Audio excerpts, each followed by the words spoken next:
Assalamualaikum warahmatullahi wabarakatuh. Alhamdulillah hamdan katsiran thayyiban mubarakan fi kama yuhibbu rabbuna wa yarda. Asyhadu an la ilaha illallah wahdahu la syarikalah wa asyhadu anna Muhammadan abduhu wa rasuluh la nabiyya wa rasulahu ba'da amma ba'd. Baik, kita lanjutkan kembali ya pembahasan kita seputar adab, yang dimana kita sudah membahas adab atau etika tidur dan bangun. Pada hari ini insyaallah ta'ala kita akan membahas adab buang hajat. Ya. Adab buang hajat. Baik. Yang pertama ya,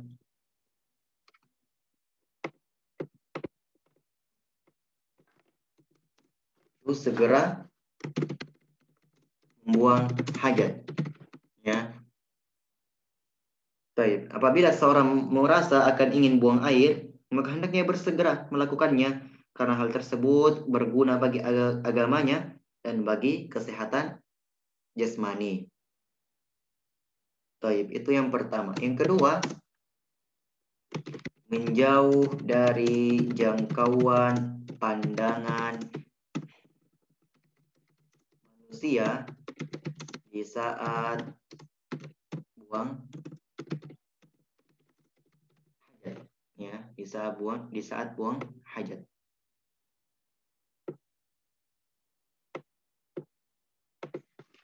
Berdasarkan hadits yang bersumber dari Al-Mughirah bin Syu'bah radhiyallahu taala an, disebutkan bahwasanya Nabi sallallahu alaihi wasallam apabila pergi untuk buang air ya, maka beliau menjauh.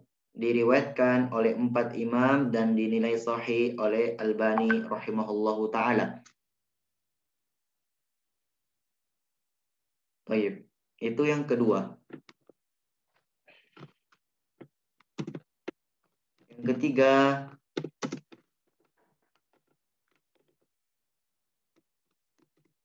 menghindari 3 tempat yang terlarang, yaitu sumber air, jalan-jalan manusia, dan tempat berteduh mereka. Sebab ada hadits dari Mu'adz bin Jabal radhiyallahu anhu yang menyatakan demikian, ya. Dari tempat-tempat ini kita tidak boleh buang hajat ya. Itu sumber air, ya. Jalan-jalan manusia, ini banyak manusia lakukan ya. Biasanya dia buang air kecil di tepi-tepi jalan ya. Naudzubillah. Yang ketiga adalah tempat berteduh mereka, itu manusia ya. Yang keempat,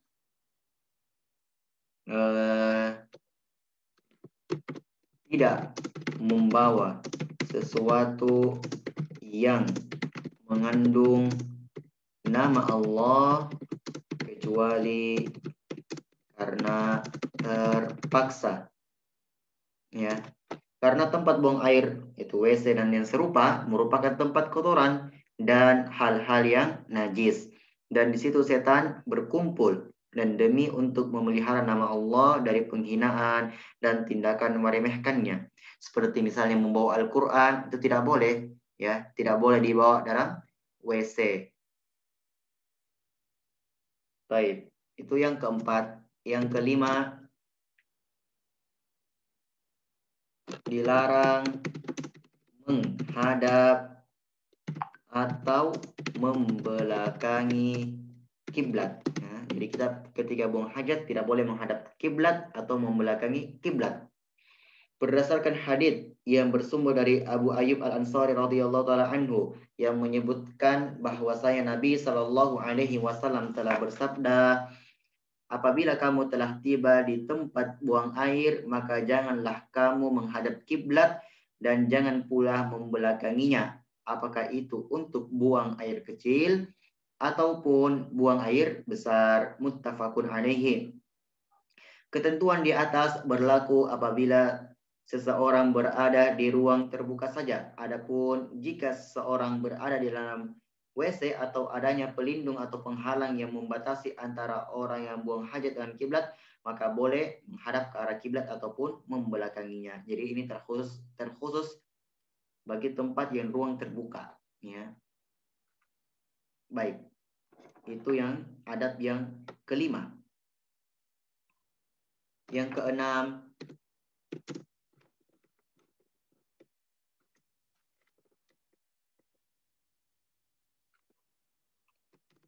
makruh ya, mencuci kotoran dengan tangan kanan.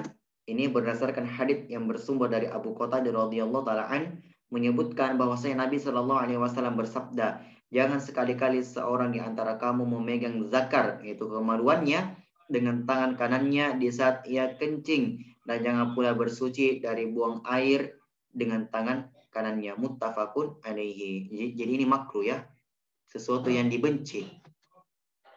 Ya. Baik. Makruh itu adalah ya, kalau dilakukan tidak berdosa tapi ditinggalkan dapat pahala. Ya, tapi ingat, makruh itu adalah sesuatu yang dibenci. Sesuatu yang dibenci. Yang ketujuh, dianjurkan. Ini mustahab, sunnah ya. Dianjurkan kencing dalam keadaan duduk, tetapi boleh jika sambil berdiri. Jika sambil berdiri. Pada dasarnya, buang air kecil itu dilakukan sambil duduk berdasarkan hadits Aisyah radhiyallahu taala anha yang berkata, siapa yang telah memberitakan kepadamu bahwa Rasulullah sallallahu alaihi wasallam kencing sambil berdiri, maka jangan kamu percaya, sebab Rasulullah sallallahu alaihi wasallam tidak pernah kencing kecuali sambil duduk. Hadits riwayat An-Nasai dan dinilai sahih oleh Albani. Sekalipun demikian, seseorang dibolehkan kencing sambil berdiri dengan syarat. Ingat, ada syaratnya ya. Badan dan pakaiannya aman dari percikan air kencingnya dan aman dari pandangan orang lain kepadanya. Hal itu berdasarkan hadits yang bersumber dari Hudzaifah radhiyallahu taala anhu yang berkata, aku pernah bersama Nabi sallallahu alaihi wasallam di suatu perjalanan, dan ketika sampai di tempat pembuangan sampah suatu kaum, beliau buang air kecil sambil berdiri. Maka aku pun menjauh dari beliau. Maka beliau bersabda, mendekatlah kemari. Maka aku mendekati beliau hingga aku berada di sisi kedua mata kakinya. Lalu beliau berwudu dan mengusap kedua kufnya. Muttafaqun alaihi. Jadi ingat ya, jadi kencing sambil berdiri boleh dengan syarat badannya dan pakaiannya aman dari percikan air kencing dan aman dari pandangan orang lain. Itu yang ketujuh. Yang kedelapan, ya, makruh ya. Makruh, ingat, perkara yang dibenci, berbicara di saat buang hajat kecuali darurat, ya, darurat. Berdasarkan hadits yang bersumber dari Ibnu Umar radhiyallahu taala anhuma bahwasanya seorang laki-laki lewat sedangkan Rasulullah sallallahu alaihi wasallam sedang buang air kecil. Lalu orang itu memberi salam kepada Nabi namun beliau tidak menjawabnya. Hadits riwayat Muslim. Jadi kita kalau dalam WC ya, maka kita tidak boleh berbicara, tidak boleh berbicara. Apalagi biasanya ya, sebagian orang menyanyi dalam WC. Maka ini perkara yang tidak boleh ya, perkara yang tidak boleh. Bicara saja tidak boleh, apalagi menyanyi ya. Ini haramnya kuadrat ya. Baik, itu yang ke-8. Yang ke-9, masuk ke mendahulukan kaki kiri dan keluar kaki kanan berbarengan dengan zikirnya masing-masing. Jadi masuk WC, maksudnya doa masuk WC dan keluar WC. Dari Anas bin Malik radhiyallahu taala anhu diriwayatkan bahwa ia berkata, Rasul sallallahu alaihi wasallam apabila masuk ke WC, beliau mengatakan, Allahumma inni a'udzubika minal khubuthi wal khaba'ith. Yang artinya, ya Allah, aku berlindung kepadamu dari setan jantan, dan betina. Dan apabila keluar, beliau mendahulukan kaki kanan sambil mengucapkan ghufranaka, yang artinya aku mohon ampunanmu ya Allah. Yang ke-10, mencuci kedua tangan sesudah buang hajat. Hadits yang bersumber dari Abu Hurairah radhiyallahu taala anhu diriwayatkan bahwasanya Rasul sallallahu alaihi wasallam membuang hajatnya, yaitu buang air, kemudian bersuci dari air yang berada pada sebuah bejana kecil, memasukkan tangan beliau ke tanah.